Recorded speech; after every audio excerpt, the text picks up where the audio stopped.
Hi friends, ఎంతో టేస్టీగా ఉండే కొబ్బరి ఉసిరికాయ పచ్చడి చేసేసుకుందామా? వచ్చేసేయండి. మరి చూడండి, 2 ఉసిరికాయలు, 4 పచ్చిమిరపకాయలు, కొంచెం కొబ్బరి, వెల్లుల్లిపాయ తీసుకున్నాను. ఉసిరికాయ కొంచెం ఘాట్లు పెట్టేసి ఒక హాఫ్ స్పూన్ ఆయిల్ అలా లైట్గా అప్లై చేసేసి ఓవెన్లో ఒక 2 మినిట్స్ పెట్టేసుకోండి. చూడండి, 2 మినిట్స్ అయ్యేటప్పటికి ఉసిరికాయలు బాగా మెత్తగా ఇలా అయిపోయాయి.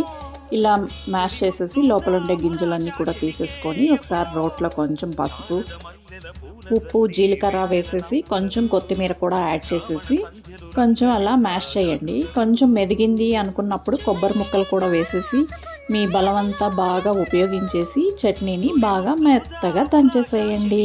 చూడండి, ఇలా మెత్తగా అయిపోయింది కదా, చట్నీ రెడీ అయిపోయినట్లే. ఇప్పుడు దానికి పోపు పెట్టేసుకుందాము. పోపుకి కావాల్సిన అన్ని ఐటమ్స్ అన్నీ వేసేసి ఒకసారి అలా చిట్పట్లాడించేసేసి బౌల్లోకి తీసుకున్న చట్నీలోకి కలిపేసేయండి. చక్కగా ఎమ్మి టేస్టీగా ఉండే పచ్చడి రెడీ అయిపోయింది. వేడి వేడి అన్నం నెయ్యితో తినేసేయండి.